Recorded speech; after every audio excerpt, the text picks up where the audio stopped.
Today is September 23rd, 2020, and it's Blur's Day, as every day has been since March 12th, which was the last time I actually wore real pants.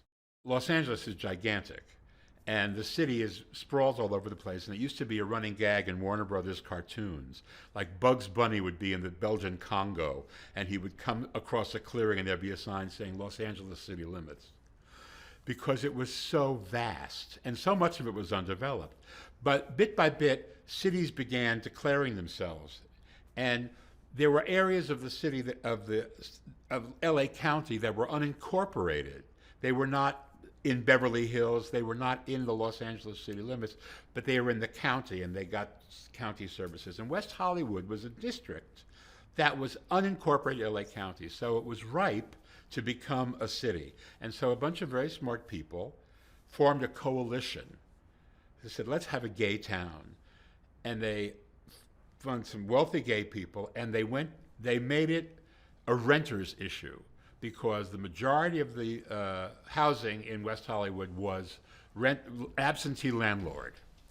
And it became the renters against the landlords. And so all the people who would not necessarily have been thrilled to say, yeah, gay city, that's for me. No, they were at Rams games.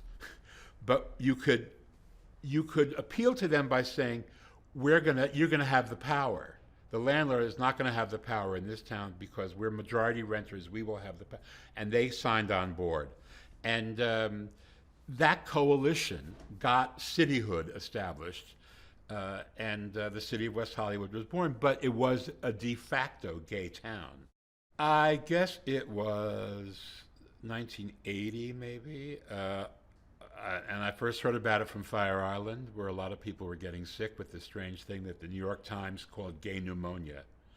And we began hearing about that, and I had some friends died out here and died there, and so it was suddenly it was in the air. It was sort of, and it just kept building from there. It was fear and loathing. We became pariahs. There were a lot of people who didn't want to be around gay people. I, who have always been hit on by women because they recognize my inherent bisexuality, which I have exercised on many occasions, suddenly that all dried up. Women didn't want any part of me at all because they knew I was gay. So there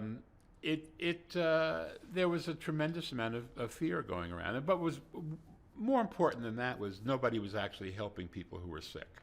And at the beginning, the government was doing nothing whatsoever. There was no research happening, nothing was going on. So a bunch of people in show business decided we should do something. What do you do when you're in show business and you're confronted with this? You put on a show, like Mickey and Judy. Said, well, I don't know, I got costumes in the barn. So we put on benefits for research foundations, and then as they began coming into play, service organizations like APLA that was formed to take care of people who were already ill. And at the beginning, nobody wanted to do any of these shows. You couldn't talk anybody into them. They wanted to stay a mile away. The first people who did them were people whose lives were affected by it. Joan Rivers, whose hairdresser died. A lot of hairdressers died. Madonna, who was surrounded by gay people in New York, and many of whom just disappeared. Nell Carter, whose brother was sick, and Bette Midler, who was also who had a lot of people in her orbit who were gay. So they recognized what was happening with it, and so they did the very first benefits. Some are small, some large. I mean, Madonna gave the receipts from one of her Madison Square Garden concerts early on. That was $1 million. I began putting these shows together, and I was writing for people, and I would MC them, and I began making bargains with people. I'd say, what's your pet charity? If you do my show, I'll do your show. So I became conversant in all the major diseases. Cerebral palsy, I gotcha. I know this, absolutely. Spina bifida, I'm your guy. I did every single one of the big sisters of LA. I mean, hello, big sister. I did all of these things, and that was how I got people to do the AIDS benefits.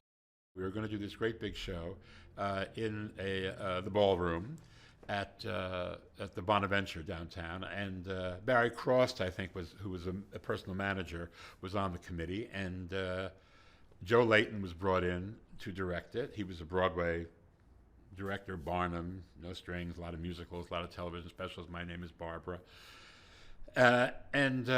So we were like a creative team that was brought together to put the show on its feet. And we knew it was going to be a tribute to Betty Ford, and we knew Elizabeth would be there to present the award to Betty Ford. And then we had to we had to build the show from all of that. Bet committed, but she ultimately couldn't do it. And Cyndi Lauper came in and did it. And but we had Rod Stewart, and we had Shirley MacLaine and Sammy Davis. For people who had been involved, there had been 5 years of virtually nothing, and this was the first breakthrough moment where you realized that you weren't alone in, bleeding in the wilderness. How did you, as a writer, how did you strike the right tone? Well, of course, I cut the fart jokes immediately.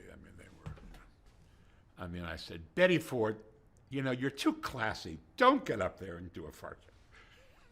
It was so legit. It was a big night. It was like the Academy Awards. It was the real deal. The feeling was that we had moved to another level and of acceptance and of visibility, which is ultimately what it's all about.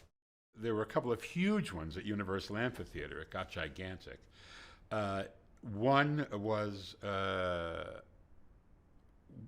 Bernie Taupin produced it, and we did West Side Story. It was all the numbers from West Side Story. A lot of big Hollywood guys stepped up to be a part of it, and I think part of it's because it affected their world. They were surrounded by people in their lives who had gotten sick and who had